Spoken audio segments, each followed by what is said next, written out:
Friends, దోమ అంటే తక్కువ అంచనేస్తుర్రా? ఈ దోమలు ఎక్కడి నుంచి వచ్చినాయి తెలుసా మీకు? మన దేశం ఇక అవేవి ఆధారాలతోనే చిత్రగుప్త వస్తుంది. ఈ మన దేశంలో లేవు. ఒకవేళ ఉండుంటే ఒకప్పుడు మొత్తం అడవులే కదా, మొత్తం నీళ్ళే కదా, మరి ఈ మునులు ధ్యానం చేసుకుంటుండేనా? అలా గడ్డాలు ఇంత పెరుగుతుండేనా? ఎందుకంటే అలా ధ్యానం మీద కాకుండా దీని మీదనే కాన్సన్ట్రేషన్ ఉంటుండే. వ్యాసుడు భారతం చెప్పేటోడా? చెప్పకపోయేటోడు. ఎందుకు తెలుసా? వ్యాసుడు భారతము ఎప్పటివరకు చెప్తా అన్నాడు తెలుసా? దాన్ని రాసేది వినాయకుడు పెన్ను పేపర్ మీద నుంచి పైకి తీస్తే ఆపేస్తా అంటాడు వ్యాసుడు. పెన్ను తీయకుండా రాయాలంటే ఇప్పుడు దోమలు ఉంటే రాష్ట్రోడా అప్పుడు? అంటే అప్పుడు దోమలు లేవనే కదా. ఇదే ఆధారం. అప్పుడు దోమలు లేవు మన భారతదేశంలో దోమలు ఉంటే గనక వ్యాసుడు భారతం చెప్పేటోడు కాదు, వినాయకుడు దాన్ని రాసి పెట్టోడు కాదు. అంతెందుకు, బుద్ధుడు బోధి వృక్షం కింద కూర్చొని ధ్యానం చేసేటోడా, నిర్యాణం చేసేటోడా? అంటే అప్పుడు దోమలు లేవు. నేను ఆధారాలతో చెప్తున్నా, దోమలు మన భారతదేశంలో లేవు అప్పుడు. అంతెందుకు, రాముడు సీతను అడవి పంపేటోడా? రావణాసురుడు ఎత్తుకపోయేటోడా? ఆంజనేయుడు ఇంత పెద్ద భక్తుడయ్యేటోడా? ఇంత పెద్ద రామాయణం జరిగేదా? దోమలు లేవు.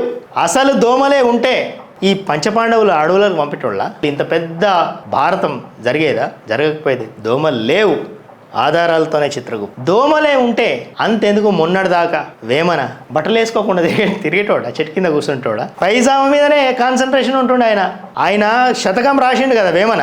శతకము దోమల మీద రాష్టోడు. విశ్వదాభిరామ వినురవేమ నీకు తెల్వంది ఒకటి ఉంది ఈ దోమ మీద శతకాలు రాష్టోడు. అసలు రాజమౌళి ఈగ మీద సినిమా తీసిండు, దోమ మీద సినిమా తీయాలి. ఆస్కార్ వస్తుండే.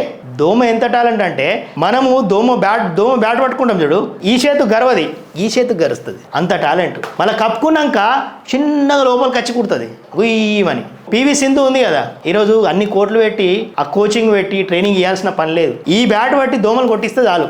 ఏది ఒలింపిక్స్ వచ్చేస్తాయి. సానియా మిర్జా వింబుల్డన్ వస్తుంది, ఫ్రీ ట్రైనింగ్, బయటకు పోయి కొడుతూనే ఉండాలి, వింబుల్డన్ వచ్చేస్తుంది. ఇన్ని ఖర్చు, ఇన్ని కోట్ల ఖర్చు, ఇది ఒక అడ్వాంటేజ్ ఇప్పుడు మనకు దోమలు. మీకు విషయం తెలుసా, దోమల ఇన్స్పిరేషన్తోనే మనం ఇంజెక్షన్ కనుక్కున్నాం, లేకపోతే ఆ ఇంజెక్షన్ రాకపోతుండే మనకి. దోమలంటే ఉత్తుత్త మాట కాదు, ఒక్కొక్క గడగడలాడిస్తాయి. ఒక్కసారి హాస్పిటల్లో పడితే లక్షలు అవుతాయి. దోమ అంటే మజాక్ అనుకుంటున్నాం. దోమ అనేది దేశానికి విద్రోహ శక్తి లాగా, దాని మీద ఒక చట్టం తీసుకురావాలి.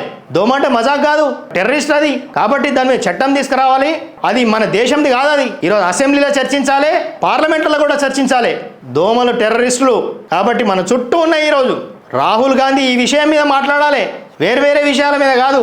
రాహుల్ గాంధీ, మీకు దోమలు కుడతాయో నాకు తెలియదు కానీ మాట్లాడాలి రాహుల్ గాంధీ. ప్రజలందరూ కూడా ఈ విషయాన్ని పార్లమెంట్లో చర్చించేదాకా, అసెంబ్లీలో చర్చించేదాకా ఇది కొట్లాడుతూనే ఉండాలి. ఈ సబ్జెక్ట్ మీద రాహుల్ గాంధీని మాట్లాడమని చెప్పేసి పార్లమెంట్లో అందరూ ట్వీట్లు కొట్టుర్రి, ఫేస్బుక్లలో పెట్టుర్రి, సోషల్ మీడియాలో అందరూ మాట్లాడుర్రి, ధర్నాలు చేయుర్రి. వాళ్ళు చేసిరు కదా మొన్నటి దాకా, ధర్నాలు చేయరు భయ్, మాట్లాడతాడు.